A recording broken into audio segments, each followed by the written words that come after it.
this video, I'm going to show you how to take a few simple ingredients and make mountains and mountains of your own custom gummy candies at home. Start with a box of Jell-O, some corn syrup, and a few packets of unflavored gelatin. The small boxes like this have 4 packets inside, and for this recipe, you'll actually only need 2 of them. Get started by measuring out half a cup of very cold water, then squirt in a 1/4 cup of corn syrup. Cold water will help the gelatin separate properly, and the corn syrup is going to give our gummies a nice smooth texture. Now we need the corn syrup fully dissolved, so give it a good stirring until the water turns completely clear. Then go ahead and pour the sugary liquid into a pot, but don't turn on the stove just yet. I'll show you what happens if you do in just a minute. Go ahead and add both packets of unflavored gelatin to the pot, then pour in the entire packet of Jell-O. Now it's going to take a minute or 2 for the gelatin to absorb into the water, but take your time and be patient so you don't make a mess, and keep stirring it slowly until you can see all the gelatin is mixed in. Alright, it's time to heat things up and turn this sugary soup into a delicious candy syrup. Set your stove to medium-low heat for around 5 to 10 minutes, making sure to stir the candy mix every minute or 2 to keep it from burning. While that's warming, it's a good idea to find something you can use as a candy mold, like these ice cube trays I found at the Lego store. When you see the gelatin is completely liquefied, the syrup is ready for pouring, and you should be able to pour it straight into the molds. But be careful not to spill, because the syrup's extremely hot and will burn you. Now if you see little lumps, clumps, or bubbles floating to the top, it's probably because you didn't start with cold water, or you heated up the mixture too fast for the gelatin to fully separate. But don't worry, there's a really easy way to fix it. Pour all of the syrup into a tall and narrow, heat-resistant container like a large drinking glass. As you do, you'll immediately notice all the bubbles and gelatin lumps start rising to the top. Let it sit for around 10 minutes to give it all a good chance to settle and cool a bit, and you'll soon see all the impurities collect together at the top and separate into a layer of gummy foam. Now check this out. All you have to do is reach in with a spoon or a spatula and scrape this newly formed skin away. Just like that, you've got yourself a beautiful and impressively clean gummy syrup ready for casting. And to make the next steps as easy as possible, I'm collecting the magical syrup in a condiment container. These kind of containers are perfect for filling up your molds. They're super easy to control, and you can squirt the syrup exactly where you need it, which helps avoid spilling or overflowing the molds with too much gummy. I gave these candies a few hours to cool so you can see just how much of a difference it makes to take the extra step and skim the bubbles off the top before making your candies. Alright, let's see how our gummy mix does with a much more intricate and detailed ice cube mold like this one. And you might have noticed that this time, the syrup is impressively clear. 5 hours later, we've got ourselves a batch of really cool Lego gummy guys, which apparently are balanced enough that they can stand up on their own. It's kinda cool. Now just for fun, I made a silicone mold from actual Lego bricks and a 2-part silicone mix from a special effects supply store. Now you should know that when the syrup cools down, it's going to shrink a little, so to compensate for that, try filling the molds just a tiny bit higher than the top. For one finishing touch, I got a clean Lego base plate and brushed it lightly with vegetable oil, then carefully placed it down on top of the mold. You can see the edges have little dimples to help keep all the studs perfectly aligned, so all it needs now is something like a heavy book to give it some weight and hold it in place. I let these ones cool on the counter for around 6 hours, and you can see that if we carefully remove the base plate now, our little Lego gummies have small divots on the bottom, which means they're connectable. Let's take one of the bricks out of the mold and take a good look up close. You can see there's a surprising amount of detail captured in the gummy snack, and they're not sticky at all, but actually quite firm, and they smell delicious. You probably also noticed they're completely transparent, which puts their level of awesomeness on a completely different scale. Alright, let's take this idea to the next level with different colors and different flavors. I tripled the recipes and made 7 different batches, then let them cool overnight so they'd all be crystal clear. Now if you try doing this yourself, you might find that getting them out of the cups is pretty tricky. When you do get them out though, you'll have a gob of gummy that's way too big to eat on its own, but that's okay because what we're really after here is the white layer of gummy foam at the top. Now if you're really careful, you can use something like a kitchen knife to slowly trim the top layer off, which will leave you with a huge chunk of gummy goodness. And these transparent gummy blocks can be remelted on medium-low heat and molded into any shape you want. I made a candy mountain of Lego gummy bricks in all kinds of colors, shapes, and sizes, and if you look closely, you can even see some little gummy guys in there as well. In keeping with the Lego theme, I went back to the store and picked up a bunch of containers just so I could have a unique place to store my custom candies. Now you could keep all your Lego gummies separate, but I ended up mixing all mine together and filling the containers with all kinds of random pieces. How awesome is that? The best part is, if you snap on the lid and keep them in the fridge, they can stay good for up to a month. Now since the gummies are interlocking, you might be wondering if you can build things with them as well. The answer is yes, as long as you can resist the temptation to snack on them first. For one last experiment, try finding a handful of chewable vitamin C tablets and powderize them in a blender for about 30 seconds. I used 8 tablets or 4,000 milligrams for this batch, and when you mix the powder into the gummy syrup, you've just made your candies vitamin C enriched. Of course, these are a slightly healthier version, but more importantly, it gives them a slightly sour taste, making them even more delicious and extremely addictive. Well, now you know how to use a few simple ingredients to make a bucket full of colorful Lego gummies that are stacked. It gives them a slightly sour taste, making them even more delicious and extremely addictive. Well, now you know how to use a few simple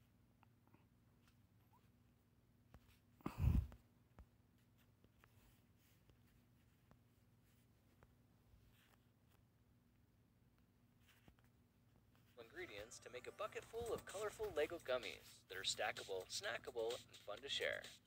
By the way, you don't have to make your gummies into Legos. You can actually make anything you can think of. I converted some of my leftover syrup into an assortment of AA, AAA, and D-cell batteries. Well, that's it for now. If you like this project, perhaps you like some of my others. Check them out at thekingofrandom.com.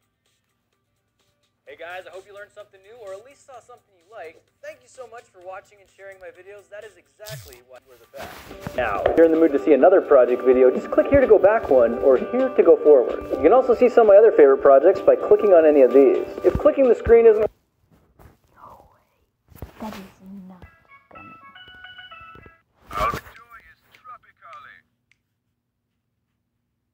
There's no... Hey guys, I'm Nate. Welcome back to the workshop. Today we've got another fun project for you. In the past we've had several experiments where we made molds of organic things and then cast them in candy. We've got one more of those that we want to try today. I have here a cooked red lobster tail. We're going to see if we can melt down some Swedish fish, cast it in that mold, and make a gummy red candied lobster tail. The first step is to build a box that we can pour our lobster tail mold in.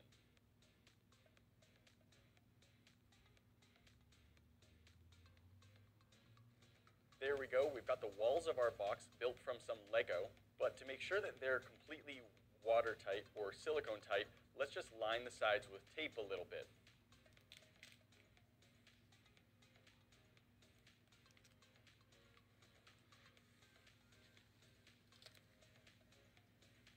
There we go, that looks pretty good I think. One more step before we start prepping our silicone. We've had a couple of problems in the past with some of the things we're trying to mold floating up inside the silicone. So let's make a couple of small holes in the base of our Lego plate and then run some screws through the Lego plate into the lobster tail.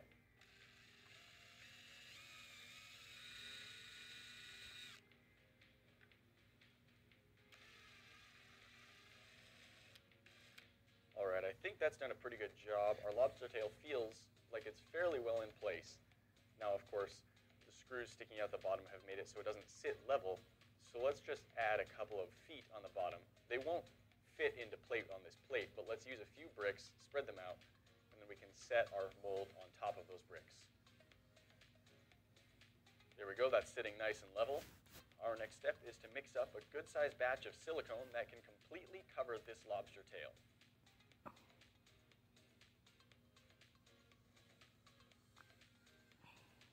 We've got some nice bright yellow catalyst here, and we need to mix it at a 10-to-1 ratio. So if we have 20 ounces of our silicone, then we need 2 ounces of our catalyst. There's 2, and let's just go a little bit more because we had a little over 20 ounces of our silicone. Looks kind of like a giant fried egg in there. Now we just get to stir all of our silicone and catalyst until it is nice and evenly mixed, and then we'll throw it in the vacuum chamber and pull out all of the bubbles. All right, let's start pulling a vacuum.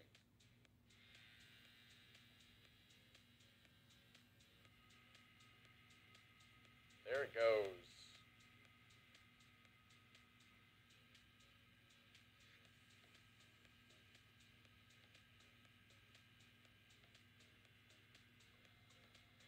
Here we go.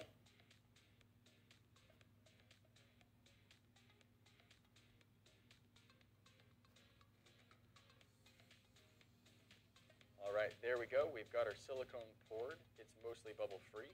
Now we just need to let our mold sit for a few hours until it's completely cured. Alright, our silicone mold has now had several hours to cure, and it is nice and rigid. It started pushing the tape out on one side, but it didn't spill over anywhere, so I think we are good, and I think it's time to start pulling this mold apart and see how it turned out.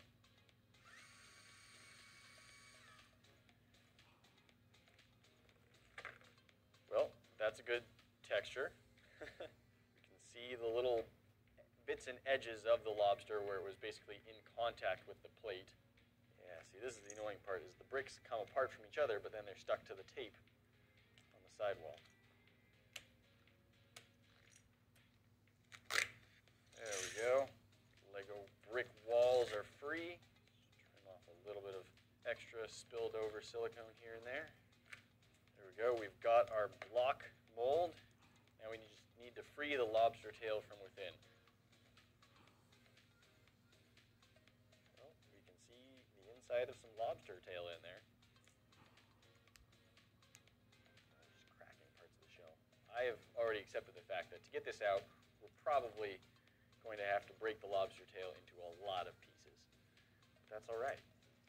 We should still have our mold. That does not smell really great. It's a powerful fish smell. Oh, there we go.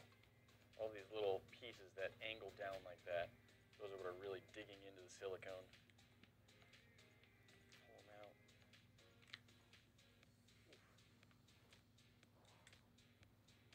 There we go. I think at this point we've got most of the lobster tail out of the mold. We had to cut parts of the mold open where there were long, reaching bits of the tail, but I think we've gotten all of it out, and at this point we just need to wash it to try and get rid of some of that day-old lobster smell. It's really not a pleasant smell at this point. Let's try and see how well we can wash this.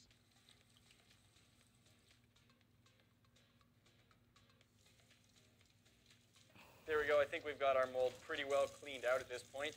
It doesn't have much in the way of a pour spout, so let's cut a couple of holes into the bottom of our mold that will let us pour our liquid candy down inside. There we have it with our mold prepped. It's time to start melting down our Swedish fish into a liquid that we can pour down into our mold. There we go. We've got some Swedish fish in a saucepan. Let's add some heat and try and melt these things. These don't really seem to be liquefying the way I was expecting them to. They're staying very stringy, like there's no puddle forming on the bottom. It's just looking kind of like melting plastic. I'll let it go for a little longer and see what happens. All right, so Swedish fish apparently don't liquefy when you heat them up. They just turn into a gross, bubbly, burning gelatin mess. I don't think I'd be able to get this down inside the mold if I tried. So we're going to have to move on to plan B. We have a Jell-O candy recipe that we've used several times in the past. We're going to try a slight variation on that. I still want to get the red outside of our shell, but instead of just casting the whole thing in a red gummy, we're going to try using some red chocolate to make a nice thin coat on the outside of our shell, and then we'll fill the rest of it with our gummy recipe. We want it to be white, so I found some clear gelatin, and after we've mixed it all up, I'll try adding a little bit of marshmallow cream to make it the opaque white color that we're going for. First, of course, let's melt our chocolate.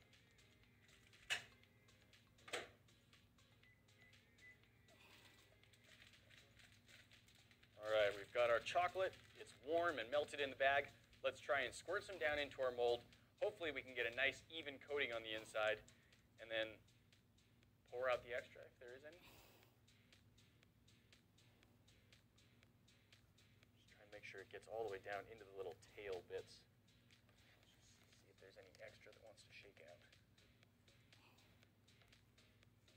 There we go. That looks like it's pretty well coated on the inside with our chocolate, but there's still plenty of hollow in there for our gummy candy to finish it off.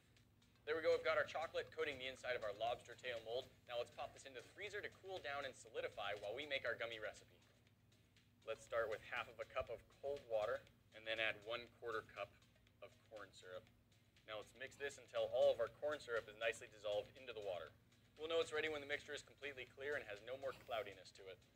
With our corn syrup dissolved, now let's add 2 packets of gelatin powder into the water. Remember that at this stage, we haven't added any heat yet. This is still quite cold. With our gelatin all mixed into our liquid, let's add a little bit of heat and stir every minute or two to be sure everything stays evenly mixed. There we we go. I think our gelatinous mixture is all ready to go. So let's take it off the heat and then add a little bit of our marshmallow cream. Now I've never done this before, so I'm just kind of guessing on how much to add. Hopefully it melts in nicely. We definitely have a good opaque, slightly off-white color. I'm thinking that actually looks pretty darn close to the color of the inside of a lobster. Let's try pouring this into our mold, and hopefully it won't completely melt the shell that we've already poured. Chocolate feels pretty nice and solid. I think it's cooled off pretty well inside of the mold. Let's see if we can pour in this gelatin.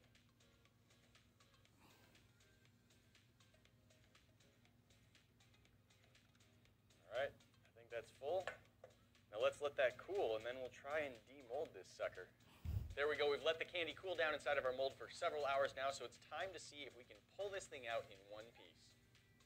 Silicone's almost healed itself back together. I'm seeing some good results, but I think I'm also getting some cracking chocolate.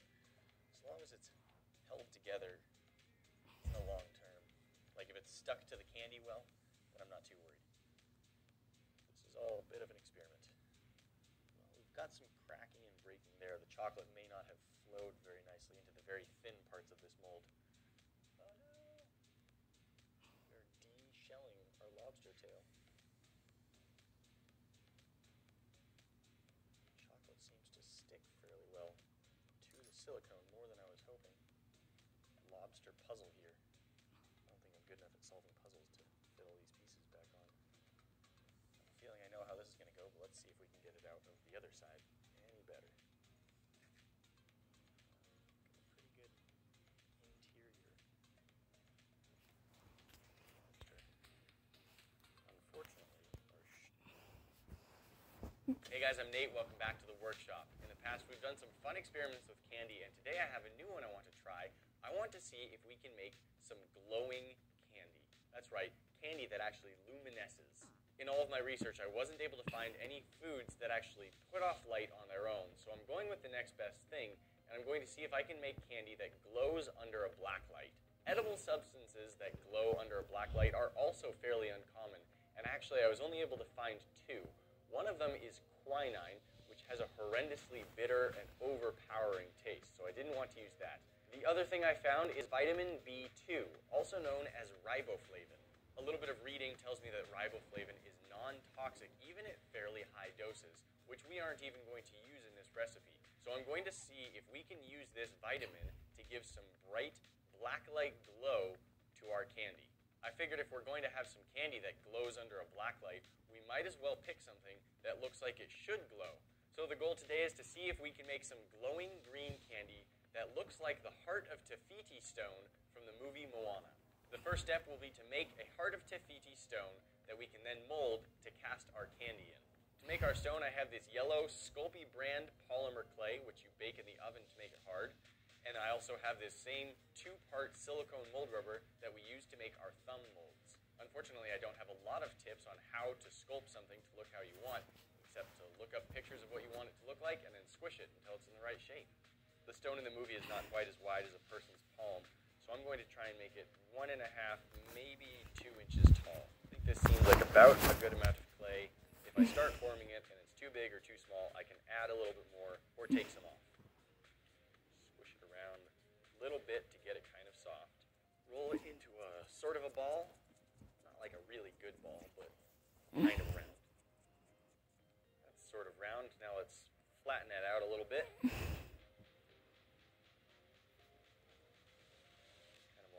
Tapered edge going around, rounded edge, nothing sharp. Alright, I think that is a pretty good approximation of the size and shape of the stone. You can see it's not quite as wide as my whole palm, but it's still got some good size to it. So now it's time to start carving in the decorations on the front of the stone.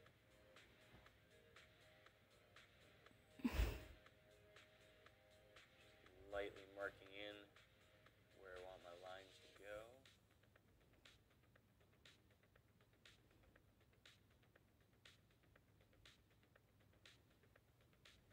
Alright, there we go. We have our nice carved out Heart of Tefiti. I've tried to match the patterns on it to the movie as well as I could. It's probably not 100%, but it's pretty good, I think. Now I need to bake this in the oven at 275 Fahrenheit or 130 Celsius for 15 to 20 minutes.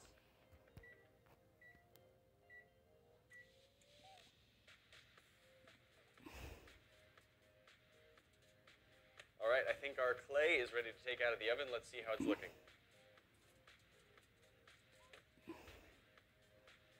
You really use tools, not your hands, to pull that out, but foil is so thin it doesn't conduct all that much heat. Let's let that cool down for a minute. Okay, I think our stone has now cooled down pretty well. It's looking good. Now just to get rid of any of the little scuffs or burrs I left on the surface, I want to hit this with some sandpaper to really smooth it down. Now it's not very rough and doesn't need a lot of changes, so I'm going to hit it with some 800 grit sandpaper, which is fairly fine, and then some 2000 grit sandpaper, which is actually very smooth. I'm hoping for a little bit of a shiny look on it. Did get a little bit of cracking along the back as it baked, but pretty minor. It's on the back. I'm not worried about it. Of course, I don't want to sand so much that I lose any of the details I carved in. But it's a pretty fine grit sandpaper, so I'm not very worried.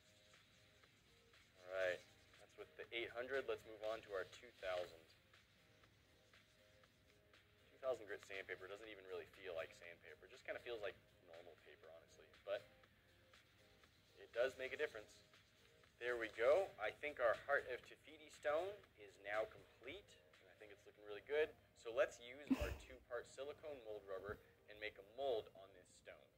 Now to make sure that we are able to pour our candy into our mold, I have a little bit of this modeling clay that I'm going to attach to our Heart of Tefiti stone to make a pour spout so that it's not just completely closed up.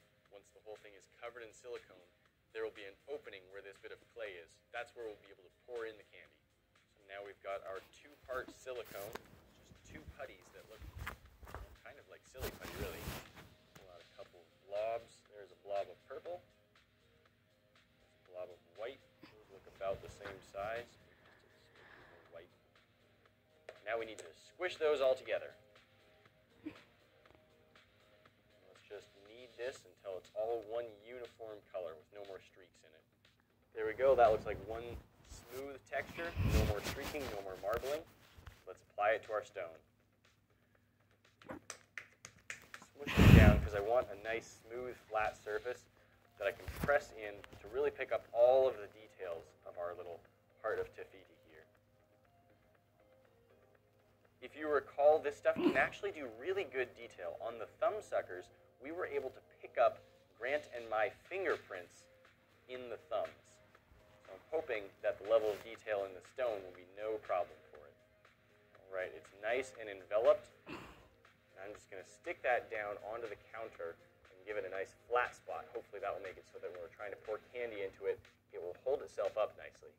I've also added a little bit of a thicker ridge on this side. That's where we'll cut the mold open to be able to pull out our Heart of Tefiti stone master and the candy once we've cast it in there. Our silicone mold should only take 15 or 20 minutes to cure before we can take out the yellow Heart of Tefiti stone inside it. And while it's doing that, we're going to get started making our candy. As I explained, we want to use some of the coloring in the B2 vitamins in our candy to make it so it will glow under a black light. So let's take out a few of these tablets and grind them up into a powder that will hopefully dissolve into some water. See, these are pretty bright yellow colored, although they don't look like they're anything really spectacular. It's just sort of yellow tablets. I'm going to start with just 2 of them and see how much powder we get out of that. 2 of these tablets into our mortar. Just start pushing it up with the pestle. I think this one's the mortar and this is the pestle, but maybe I have that backwards. That grinds up into a powder very quickly. Our candy recipe calls for 3/4 cups of water, so that's how much I have in this little pot here. I'm going to now pour our powder into our pot.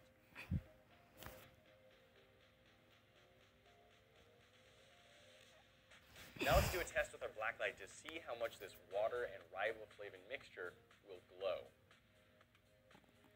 Woo! Look at that.